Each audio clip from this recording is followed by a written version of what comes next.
Forget the glittering skyline of Paris for a moment. Beyond the iron lattice of the Eiffel Tower and the crowded boulevards lies a world that feels as if time itself has forgotten to move. This is not the France of postcards. It is a realm of wind, stone, and a raw, untamed spirit. Welcome to wild France. Imagine a place where the only traffic is the rhythmic beat of a golden eagle's wings, and the only lights are the first golden embers of dawn touching an alpine peak.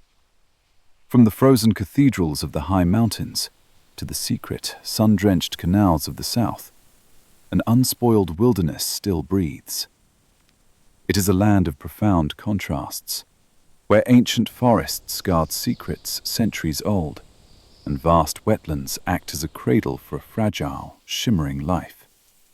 As the morning mist clings to the oak trees, a lone stag stands frozen, his ears twitching at a sound only he can hear. Is it the arrival of a predator, or the first heartbeat of a new season?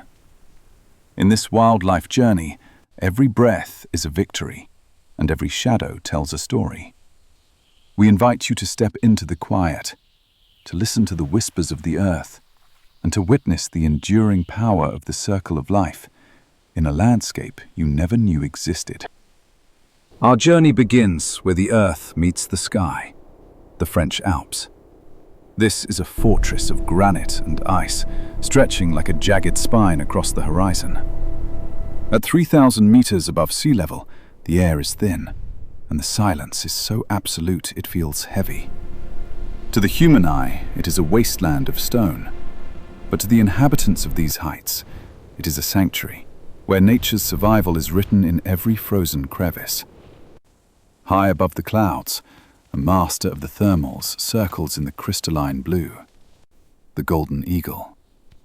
With a wingspan exceeding 7 feet, she does not fly so much as she commands the air.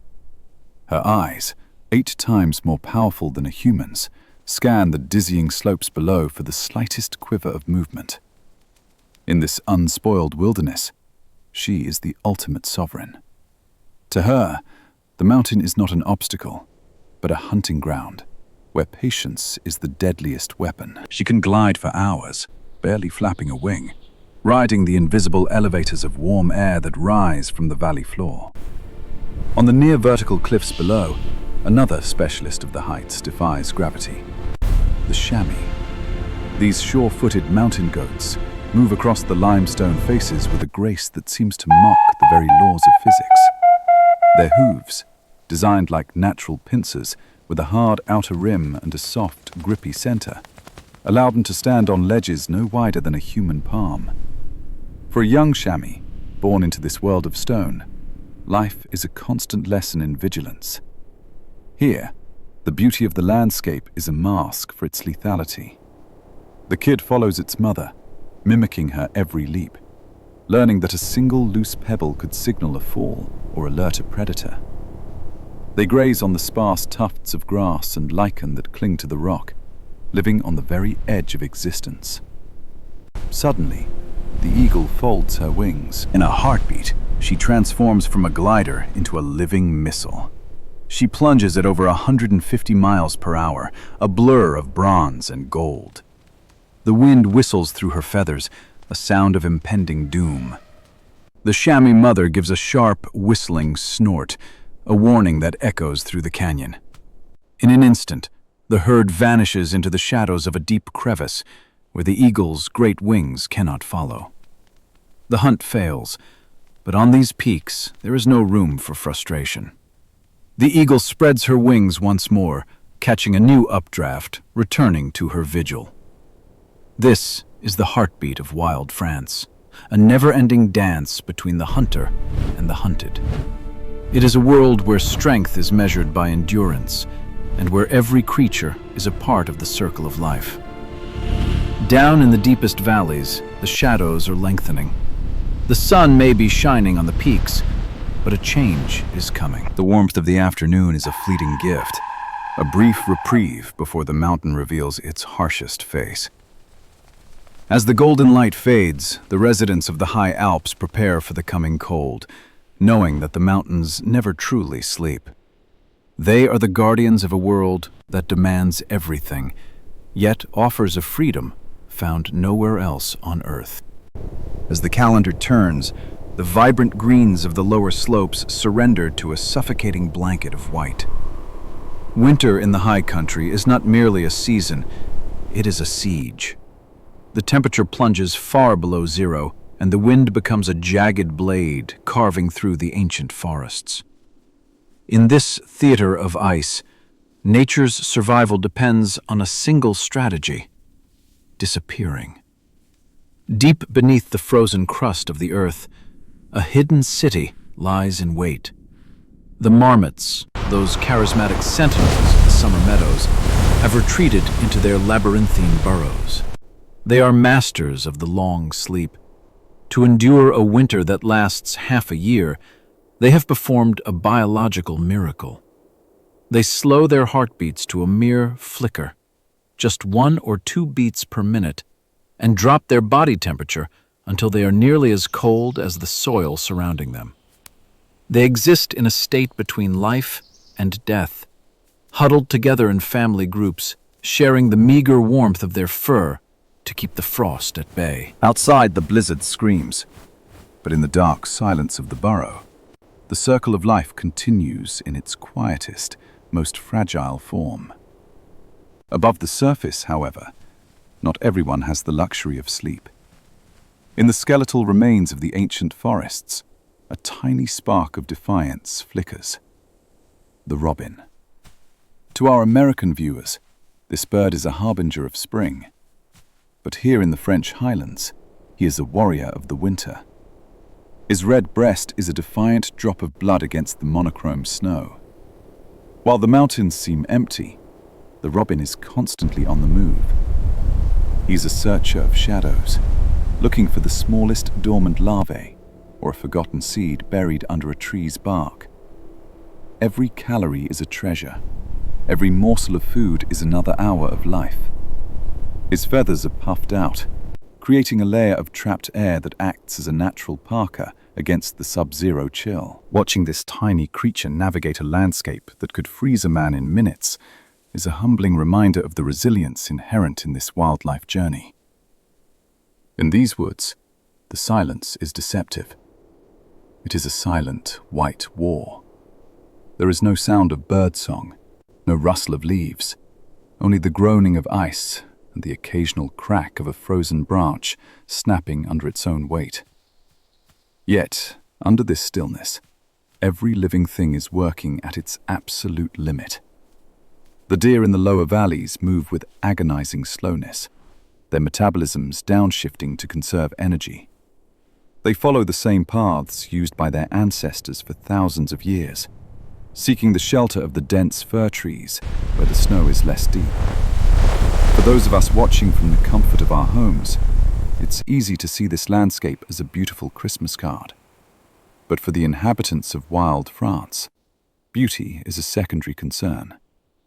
This is the ultimate test of the unspoiled wilderness. Only the strongest, the smartest, and the most patient will see the sunrise on a spring morning. As the sun sets at 3 in the afternoon, casting long blue shadows across the drifts, a heavy frost begins to settle. The air becomes so cold it sparkles with ice crystals. Diamond dust, the locals call it. It is a breathtaking sight, a reminder that even in its most lethal moments, nature possesses a terrifying majesty. The mountain is reclaimed by the wind, and for now, the world belongs to the ice.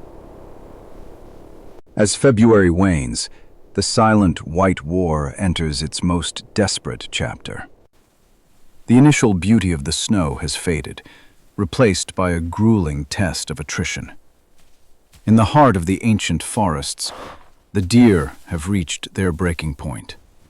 Their ribs show through thick coats, and their once steady legs now tremble as they dig through frozen crusts to find a few blades of withered grass. This is the cruelest face of nature's survival. But in the deepening shadows of the fir trees, another pair of eyes is watching. They are amber, sharp, and driven by a hunger that has been sharpened by months of frost. The wolves have returned. For these apex predators, the deep snow is not an obstacle, it is an ally. A wolf pack is a masterpiece of social engineering, a family unit bound by loyalty and a shared, relentless purpose.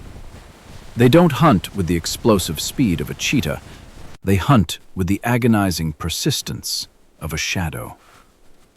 They track the deer for miles, moving in a silent, single-file line to conserve energy, stepping exactly in each other's paw prints. In this wildlife journey, the wolves are the architects of the forest's balance, weeding out the weak to ensure the herd remains strong. The encounter begins not with a roar, but with a chilling stillness. The lead stag lifts his head, his nostrils flaring. He catches a scent, musky, predatory musk that cuts through the sterile scent of ice. He snorts a warning, and the herd begins to move, their hooves heavy in the drifts. But the wolves have already begun their maneuver. They spread out, flanking the herd, using the terrain to funnel the deer toward the deeper, softer snow, where their long legs will fail them. This is a high-stakes chess match, played out in the unspoiled wilderness. The wolves are patient. They do not rush. They wait for a stumble, a moment of exhaustion, or a lapse in judgment. Among the herd is an older doe, her strength spent from a long season of nursing and cold. As the pack closes in, she finds herself separated from the main group. The chase is a blur of grey fur and white spray. The wolves move with a terrifying, rhythmic endurance, their breath blooming in the air like ghostly clouds. They aren't just faster, they are more determined. As the doe plunges into a hidden snowbank, the lead wolf makes his move. It is a moment of raw, primal power, the culmination of the circle of life, where one life must end so that many others may continue. For the older generation watching this, it is a difficult scene to witness, but there is a profound, albeit harsh, dignity in it. There is no waste in the forest. The wolves will share the prize, ensuring the survival of their pups waiting in the den. The forest floor, once silent, is now a scene of frantic activity, a reminder that even in the depths of winter, the pulse of wild France never truly stops beating. As the pack settles in the moonlight to feast, a distant howl echoes across the valley, a mournful, haunting melody that marks the end of the hunt. It is a sound that has resonated through these ancient forests since the dawn of time. The snow begins to fall again, gently covering the tracks of the chase, erasing the evidence of the struggle, as if the mountain itself wants to keep its secrets. Tomorrow, the sun will rise on a slightly smaller herd, but those who remain will be the ones capable of carrying the legacy of their kind into the coming spring. The wolves have done their part, and the forest waits, poised on the edge of a new season. As March breathes its first warm sighs across the valleys, a profound transformation begins to ripple through the landscape. The iron grip of winter is finally loosening. It starts with a sound, a low, distant rumble, then 1,000 tiny tinkles. The ice is breaking. In the high Alps, the massive snowpacks begin to weep, sending crystal-clear droplets down the granite faces. These droplets join together, forming rivulets, then streams, and finally, thundering waterfalls that carry the mountain's lifeblood down to the parched plains below. This is the rebirth of wild France. The air, once sterile and sharp, now carries the heady scent of damp earth and moss. Underneath the receding snow, a secret revolution is underway. The first shoots of green, stubborn, brave and vital, push through the dark, sodden leaf mulch. To the elderly observers who have seen many winters pass, this sight never loses its magic. It is the ultimate testament to nature's survival, the persistence of life against all odds. In the ancient forests, the light is changing. Without their canopy of leaves, the oaks and beeches allow the spring sun to reach the forest floor, warming the soil for a brief, glorious window of time. Here, the wood anemones and wild primroses erupt in a carpet of white and gold, a floral feast for the insects that are just beginning to stir from their slumber. This floor-level bloom is a crucial first step in the circle of life, providing the energy needed for the entire ecosystem to restart its engine. High on the sun-drenched slopes, the marmots are finally emerging. They appear thin, their fur ragged, and their movements a bit sluggish after 6 months of darkness. They blink in the unaccustomed brightness, their sensitive noses twitching to catch the scent of fresh clover. But there is no time for lounging. After losing nearly half their body weight, they must graze voraciously to regain their strength. Yet, even in their hunger, their discipline remains. One marmot always stands on its hind legs, acting as a sentinel, scanning the sky for the shadow of a golden eagle. In this unspoiled wilderness, vigilance is the price of a meal. As the rivers swell, they overflow their banks, flooding the lowland meadows. While this might seem like a disaster, it is actually a blessing. These alluvial floods deposit rich, dark silt, turning the meadows into the most fertile nurseries on earth. It is here that the wildlife journey becomes a chorus. Frogs and toads emerge from the mud to begin their loud, rhythmic mating calls, filling the night air with a prehistoric song that has echoed through these valleys for millennia. For the deer and the chamois, the arrival of the first tender shoots of grass is a salvation. The desperate hunger of February is a fading memory. They move with a new lightness in their step, their bodies absorbing the nutrients required for the most important task of the year, bringing forth the next generation. The Great Awakening is more than just a change in weather. It is a renewal of the spirit. It reminds us that no matter how long or dark the winter may be, the light always returns. The mountains are breathing again, the forests are singing, and the stage is set for the most vibrant season of all. The transition is complete, and a new energy is coursing through the veins of the land, proving once again that the heart of the wild is truly indomitable. In the heart of the Vercors Massif, hidden within the deep fissures of the limestone cliffs, a new chapter of the wildlife journey is unfolding in the dark. While the world outside was locked in ice, life was being nurtured by the steady, rhythmic heartbeat of a mother. Now, as April's warmth seeps into the stone, the doors to these secret nurseries finally swing open. For a litter of wolf pups, the mouth of the den is the edge of the universe. They are 3 weeks old now, their ears finally beginning to stand tall, their blue-gray eyes blinking in the unaccustomed brilliance of a spring morning. To these tiny predators, everything is a miracle. The tickle of a dry leaf, the scent of damp pine needles, and the vast, rushing sound of the wind through the ancient forests. Their first steps are a comical display of wobbling legs and oversized paws. They tumble over one another, engaging in play fighting that is, in reality, a vital rehearsal for a life of hunting. But they are never alone. The pack is a fortress of protection. While the alpha pair leads the hunt, an uncle or aunt often stays behind as a babysitter, nuzzling the pups back into the safety of the shadows at the slightest sign of danger. In the unspoiled wilderness, a pup's survival is the responsibility of the entire clan. Lesson in community that resonates deeply with the human heart. Further south, in the rugged Pyrenees, another mother is leading her family out into the light. A brown bear, followed by 2 cubs no larger than loaves of bread. They were born in the dead of winter, nursing on their mother's fat reserves while she slept. Now, she is thin and ravenous, but her every instinct is focused on her offspring. The cubs explore the world with an insatiable, clumsy curiosity.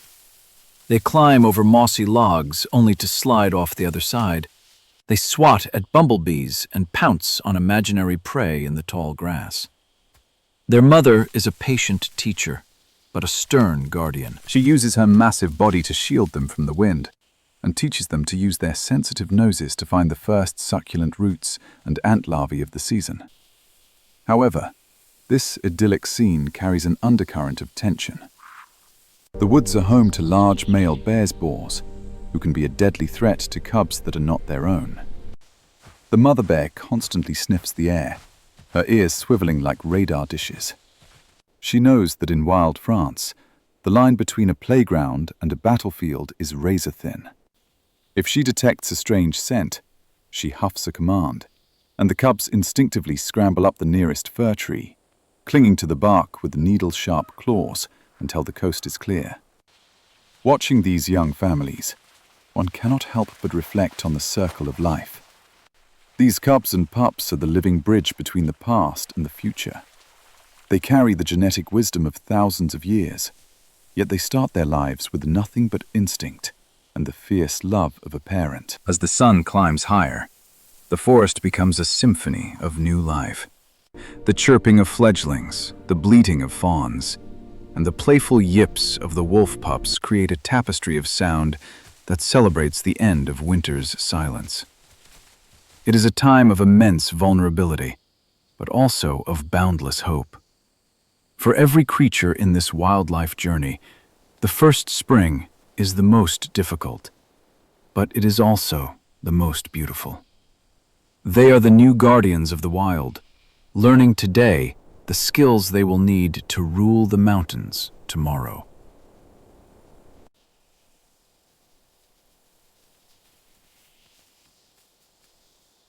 High above the timber-framed houses and the budding vineyards of the Alsace plains, a distant, rhythmic honking echoes through the sky. It is a sound that has signaled the changing of seasons for millennia. Looking up, one sees the iconic V formation cutting through the clouds. The greylag geese have returned. Their arrival is a masterclass in endurance and a pivotal chapter in our wildlife journey. These travelers are not mere tourists. They are the keepers of an ancient map, etched not on paper, but within their very DNA.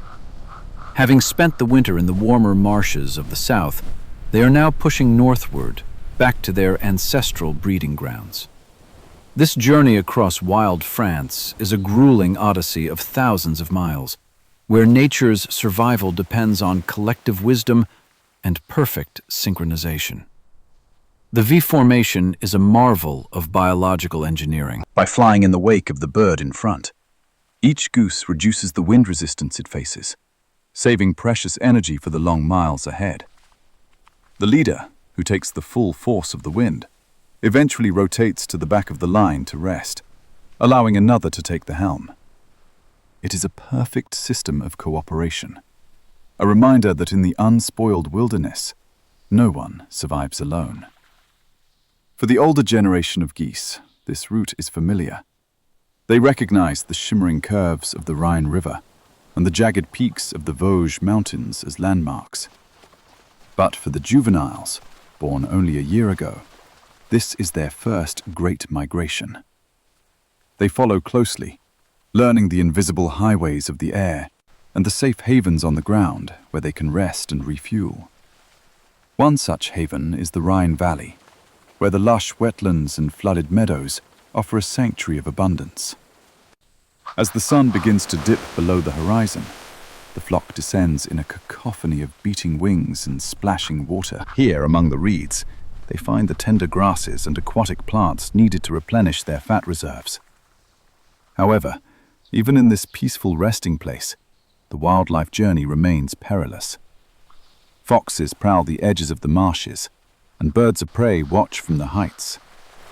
The geese remain in tight-knit groups, their keen eyes constantly scanning for the slightest ripple in the grass. This constant state of alert is the price of their freedom. To the people of Alsace, Watching these birds pass is a deeply emotional experience. It represents the unwavering reliability of nature, the great return. For the elderly who watch from their garden benches, the geese are a symbol of the circle of life, a living connection between the past and the future. The same flight paths used by these birds were likely witnessed by the ancestors of the very people watching them today. As dawn breaks, a single honk signals the departure. One by one, the birds take to the sky, their shadows dancing over the ancient forests and the sprawling vineyards below. They carry with them the spirit of the world, restless, beautiful energy that refuses to be tamed. Their journey continues toward the horizon, driven by an instinct as old as the mountains themselves, ensuring that the rhythm of the seasons remains unbroken for another year. Just a short journey south of the bustling streets of Paris lies a place where the air smells of damp earth and centuries of mystery. This is Fontainebleau. For over 1,000 years, these ancient forests were the private hunting grounds of French kings, protected by royal decree. But today, the true royalty here does not wear a crown of gold. Instead, they wear crowns of bone, the red stag. Standing nearly 5 feet at the shoulder, with antlers that branch out like the limbs of the oaks themselves, he is the undisputed monarch of the unspoiled wilderness. In the soft, dappled light of the morning, he moves through the ferns with a ghost-like silence that defies his massive size. To the elderly walkers who frequent these trails, a glimpse of this creature is a brush with the primordial past. Fontainebleau is a geological anomaly. Amidst the towering oaks and beeches are vast expanses of white sand and giant, twisted sandstone boulders that look like frozen titans. This unique terrain creates a labyrinth that the stags know by heart. During this stage of our wildlife journey, the stag is focused on one thing: regrowth. Having shed his antlers in the winter, he is now growing a new set, covered in a sensitive, blood-rich skin called velvet. It is a demanding biological process that requires immense amounts of calcium and energy, drawing from the very minerals of the forest floor. But the stag is not the only resident of this royal woodland. High above, on the vertical trunks of the ancient trees, a much smaller but equally fascinating character is at work: the nuthatch. This bird is a gravity-defying marvel.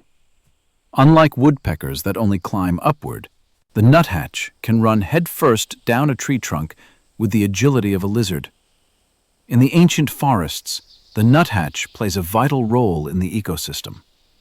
Using its sharp, sturdy beak, it wedges nuts and seeds into the crevices of the bark, hatching them open to get at the meat inside. It is a tireless laborer, often stashing extra food in hidden larders for the leaner days to come.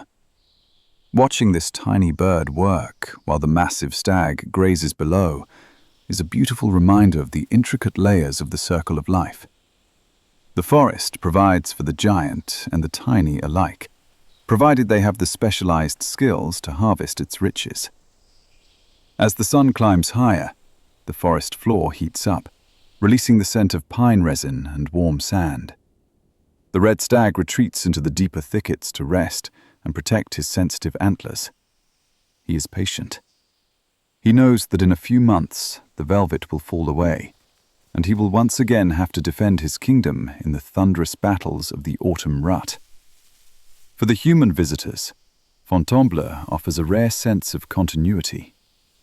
The same trees that shaded monarchs now shelter these wild spirits. It is a place where history feels alive, not in books, but in the rustle of the leaves and the distant, deep, bell-like call of a stag in the mist. It is a sanctuary of peace, a vital piece of wild France that reminds us that even so close to a modern metropolis, the heart of the wild still beats strong and true. This is the enduring legacy of the land. A world that was once preserved for the few now remains a treasure for all who seek to understand nature's survival. As we leave the shadows of the oaks, we carry with us the image of the stagger, symbol of a France that remains, against all odds, fiercely and beautifully wild.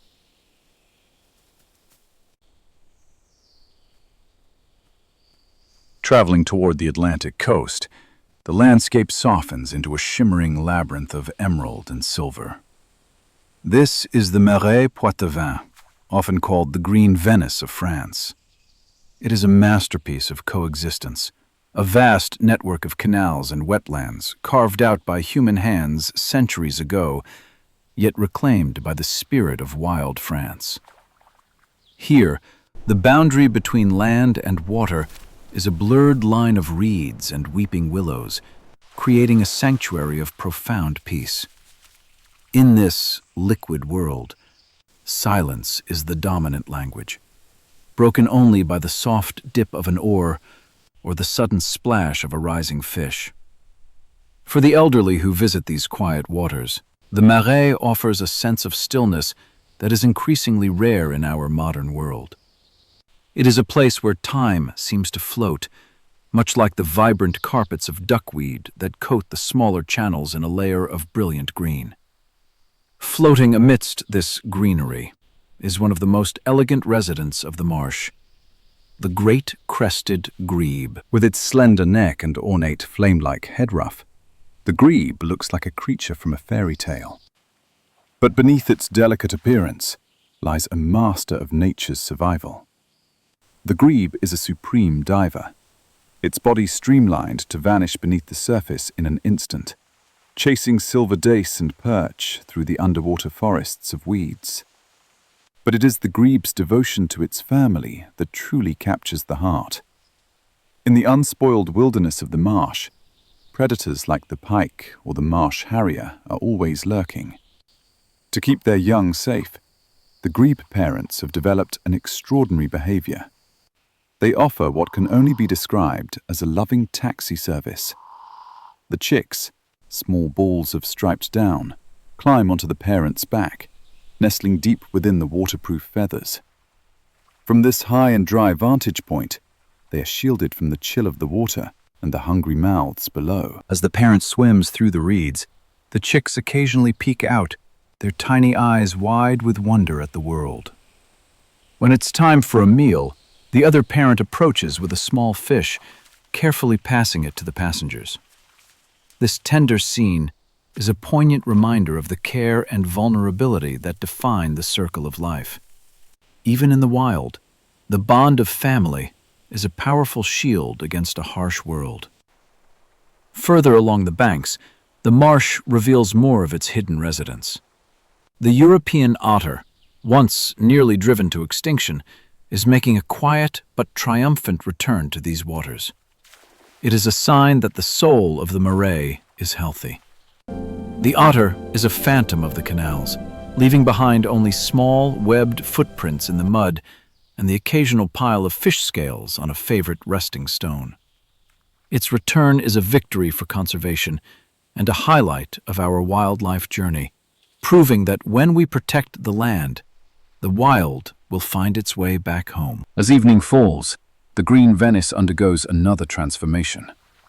The setting sun turns the water into liquid gold, and the croaking of frogs begins to rise in a rhythmic pulse. The Marais Poitevin is not just a collection of canals, it is a living, breathing cathedral of nature. It teaches us that even in landscapes shaped by humans, the unspoiled wilderness can flourish if given the chance. For those who have lived long lives and seen the world change, the Marais is a comforting reminder that some things, the ripple of water, the call of a bird, the safety of a parent's back, are eternal. It is a world of gentle movements and deep roots, a vital chapter in the story of a France that remains, at its heart, beautifully and purely wild.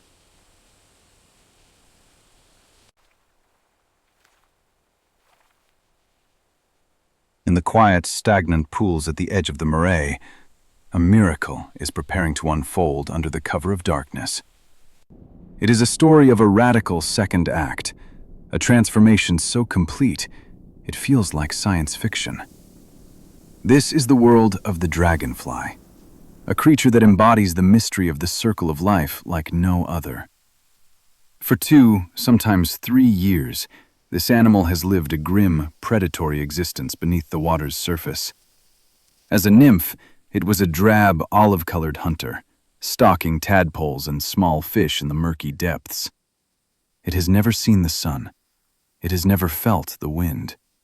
It has lived in a world of shadows and silt, waiting for a biological clock that only nature can hear. Tonight, the clock strikes. Driven by an ancient, irresistible urge, the nymph crawls out of its watery home for the first and last time.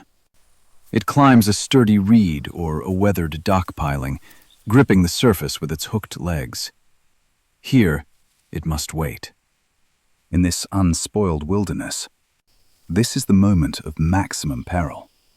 Exposed to the night air, the nymph is motionless and defenseless against any passing predator.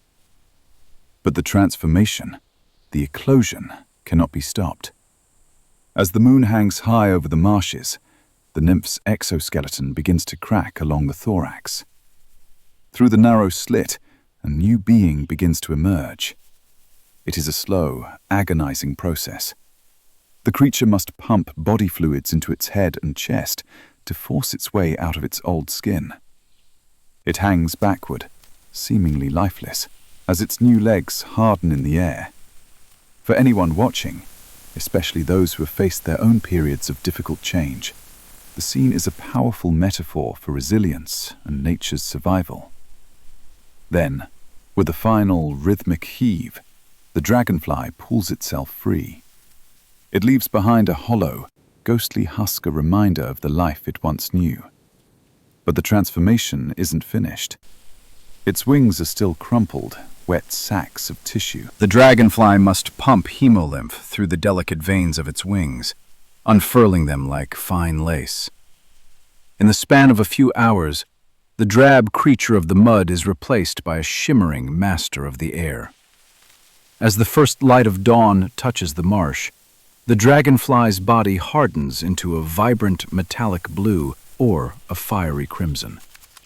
Its eyes, composed of 30,000 individual lenses, take in the world in a panoramic sweep. It vibrates its wings, a high-pitched hum of pure energy, and takes flight. The dragonfly is now one of the most sophisticated flying machines on the planet. It can hover, fly backward, and change direction in a heartbeat, reaching speeds of 30 miles per hour. The transition from the dark, heavy world of water to the light, effortless world of the sky is complete. This alchemist's transformation reminds us that life is a series of stages, each with its own purpose. The years spent in the mud were not wasted. They were the necessary preparation for this brief, brilliant summer in the sun. In the wildlife journey of wild France, the dragonfly's flight is a celebration of the possible. It is a reminder to all of us that no matter how deep the mud or how long the darkness, there is always the potential for a spectacular rebirth. As hundreds of these winged jewels begin to hunt over the water, the marsh feels renewed. They are the heralds of a new day, shimmering symbols of the relentless and beautiful energy that drives the heart of the wild.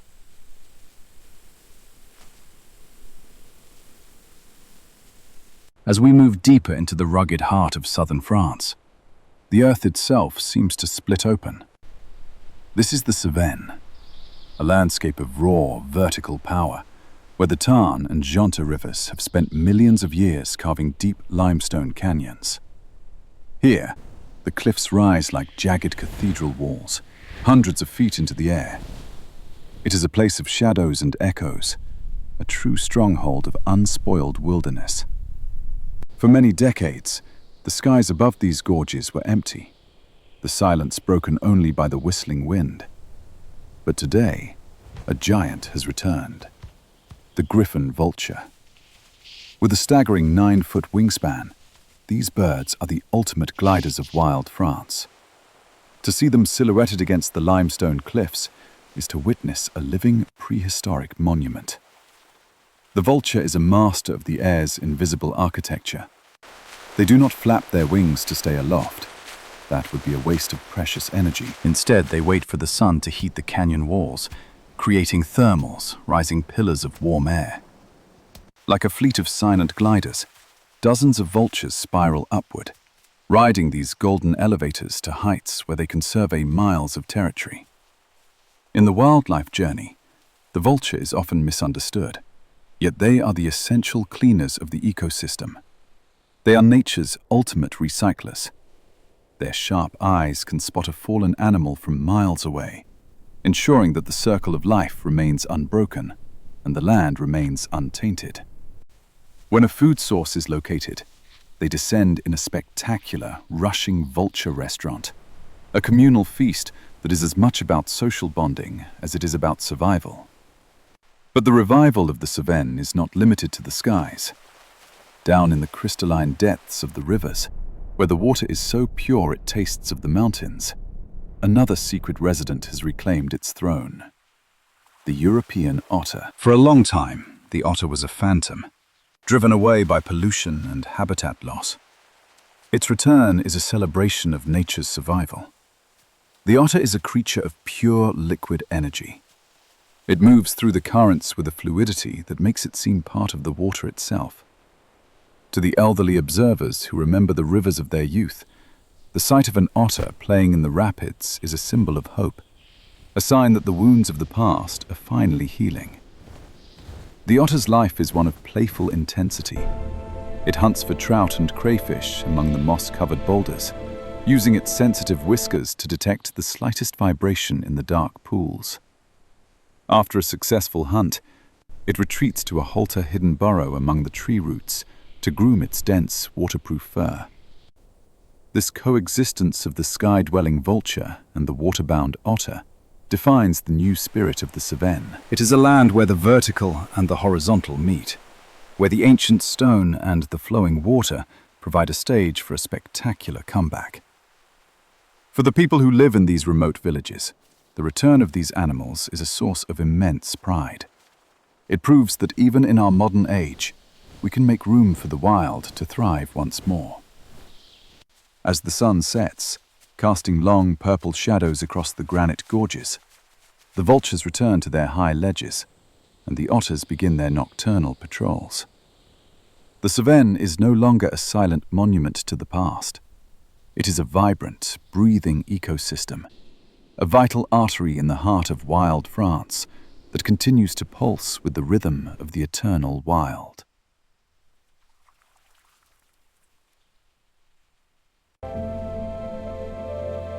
High above the gorges, the landscape opens into the vast, windswept plateau of Lozère. This is a place of solitude, where the sky feels immense and the granite boulders are draped in silver lichen. It is a land that demands a special kind of resilience, both from the people who call it home and the creatures that endure its biting winds. In this corner of wild France, the story of nature's survival is told in whispers, not roars.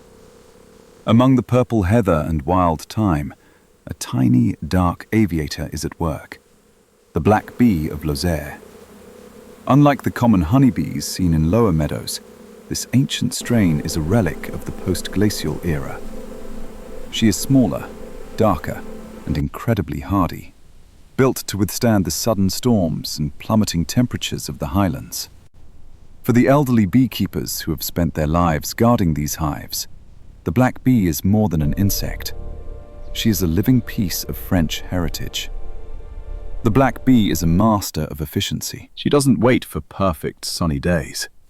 She forages in the mist and the wind, visiting thousands of wildflowers to collect the essence of the plateau.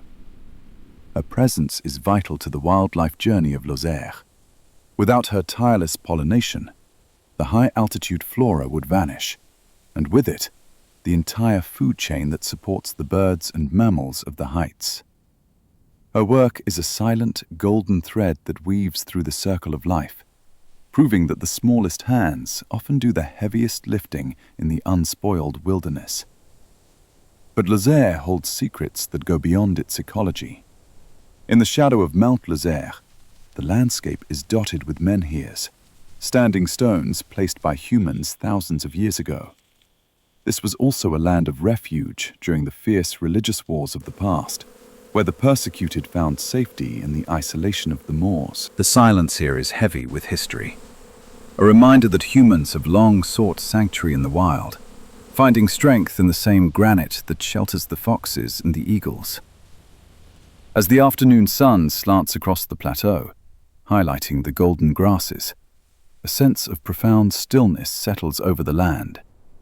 There is no hum of machinery, no distant roar of traffic, only the sighing of the wind and the occasional, lonely cry of a curlew. For the elderly traveler, this silence is not empty, it is full. It is a space for reflection, a place where one can hear the heartbeat of the earth. In the villages of the plateau, the tradition of transhumance still lives on. Each year, shepherds drive their flocks of sheep from the parched lowlands up to these cool, high pastures. It is a migration as old as the hills themselves, a human rhythm that mirrors the wildlife journey of the birds and the deer. The tinkling of sheep bells blends with the buzzing of the black bee, creating a symphony of coexistence that has remained unchanged for centuries. Lozère teaches us that the wild is not just a place to visit, it is a place that endures. It is a fortress of memory and a sanctuary of life. As the black bee returns to her hive, laden with the nectar of the moors, she carries with her the promise of another year, another season of survival. In this high, lonely world, the flame of the wild burns small, but it burns with a steady, unbreakable light.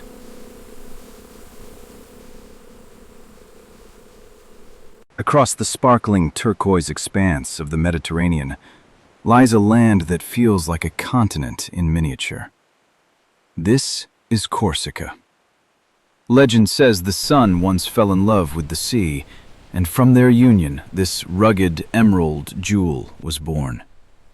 At the heart of the island's western coast lies Scandola, UNESCO World Heritage Site and a crown jewel of wild France. Here, blood-red volcanic cliffs plunge vertically into water so clear it seems to vanish, creating a sanctuary where the unspoiled wilderness extends from the highest crag to the deepest reef. High on these forbidden pinnacles, a silhouette of triumph reappears. The osprey, or sea eagle. Not long ago, these magnificent raptors were on the brink of vanishing from the island. But today, thanks to decades of quiet protection, their massive stick nests once again crown the jagged red rocks. To watch an osprey hunt is to see the perfect intersection of air and water. From a height of 100 feet, the bird spots a glimmer of silver beneath the waves. It hovers for a heartbeat, then plunges feet first, hitting the water with the force of a falling stone. When it emerges, it shakes the brine from its feathers and carries its prize back to the nest, always turning the fish head forward to minimize wind resistance. It is a masterful display of nature's survival, a sign that the ancient rhythms of Corsica are being restored. But as breathtaking as the cliffs are, the true magic of Scandola lies beneath the surface. For the elderly who have spent a lifetime by the sea, the underwater world here is a reminder of what the entire Mediterranean once looked like, a vibrant, teeming Eden. In the shadows of underwater caves and sprawling seagrass meadows, the patriarch of the reef holds court, the brown Miga and the legendary dusky grouper. The grouper is a creature of immense dignity and a bizarre secret life. Growing up to 5 feet long, these fish can live for half a century, becoming wise and curious observers of their liquid kingdom. But their most fascinating trait is their biological journey. The grouper is a protogynous hermaphrodite. Every dusky grouper is born female. For the first 10 to 12 years of their lives, they reproduce as females, contributing to the school's growth. But then, as they reach a certain size and age, a remarkable transformation occurs. The alchemists of the deep change their gender and become dominant males. This fluid approach to the circle of life ensures that the strongest, most experienced individuals lead the next generation. It is a biological strategy that has allowed them to survive since the dawn of time, proving that, in the wildlife journey, the only constant is change. Around these giants, the sea is a kaleidoscope. Schools of barracuda swirl in silver tornadoes, while delicate red coral, the blood of the sea, clings to the dark walls of the submarine canyons. This is a world of silent, pulsating energy, where every crevice holds a story. As the golden hour touches Scandola, the red cliffs seem to glow from within, reflecting in a sea that is turning to liquid violet.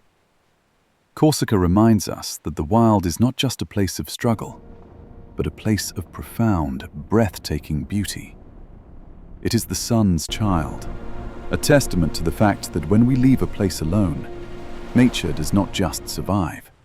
It flourishes with a theatrical splendor that leaves the human spirit in awe. For the people of the island, Scandola is a sacred trust.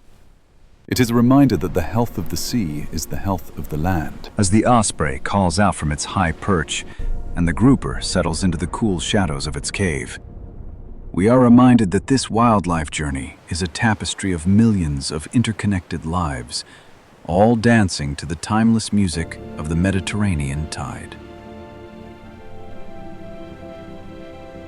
As September wanes, a subtle chill returns to the air, and the vibrant greens of summer begin their slow, majestic retreat.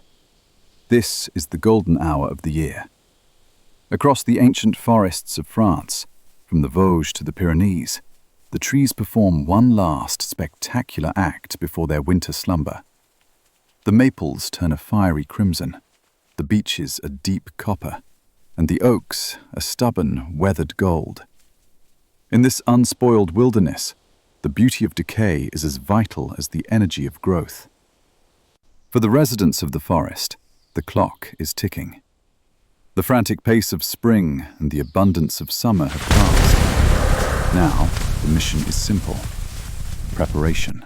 The wildlife journey has reached its most critical juncture. Every creature is driven by a singular biological imperative: to build the reserves necessary to face the coming frost. In the high meadows, the marmots are now at their heaviest. They have spent the last few weeks feasting on the final, nutrient-rich grasses, layering on the fat that will be their only source of fuel for the next 6 months. Soon, they will seal their burrows with a plug of earth and grass, disappearing once more into the heart of the mountain. It is a quiet, dignified retreat, a bowing out of the world's stage until the sun returns.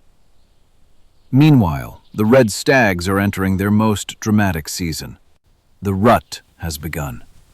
The quiet, regal monarchs of Fontainebleau and the Alps are transformed. Their necks thicken, their antlers are now hard, lethal bone, and their voices a deep, guttural roar echo through the misty valleys. It is a primeval sound that chills the blood, a declaration of strength and a challenge to any who would contest their right to lead. This is the circle of life at its most visceral, where the future of the herd is decided in the clash of bone against bone. Down in the valleys, the squirrels and jays are busy with their own urgent work. They are the forest's silent planters, caching thousands of acorns and beech nuts in hidden larders. Many of these treasures will be forgotten, left to sprout in the spring, ensuring that the ancient forests will continue to grow long after these small gatherers are gone. It is a beautiful, accidental partnership between the animal and the tree, a testament to the interconnectedness of nature's survival. The migratory birds are gathering once more. The storks and swallows line the telegraph wires like notes on a musical score, waiting for the precise moment when the wind shifts. They look toward the south, driven by a restlessness that no cage could contain. Their departure leaves the woods feeling emptier, the silence deepening with every passing flock. As the first frost sparkles on the fallen leaves, a sense of peace settles over the land.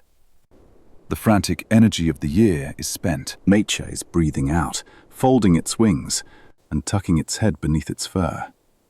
For the elderly who have watched this cycle many times, there is a profound comfort in this predictability. The autumn is not an ending, it is a necessary pause. It is the moment when the earth gathers its strength, protecting the seeds of the future beneath a blanket of gold. The journey that began in the ice of the Alps has returned to the threshold of winter. We have seen the struggle, the rebirth, the triumphs, and the transformations. Now, as the light fades and the first snowflakes begin to dance in the twilight, we prepare to say goodbye to the wild heart of France, knowing that even in the deepest sleep, the pulse of the land remains strong.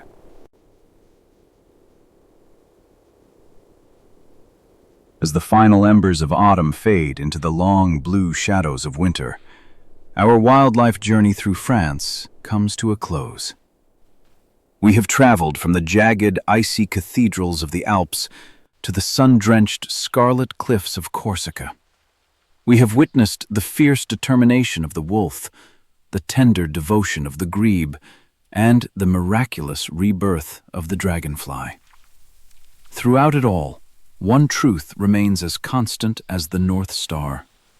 The heartbeat of wild France is a testament to the sheer, unyielding power of the circle of life. In these ancient forests and unspoiled wilderness areas, we find a mirror of our own resilience.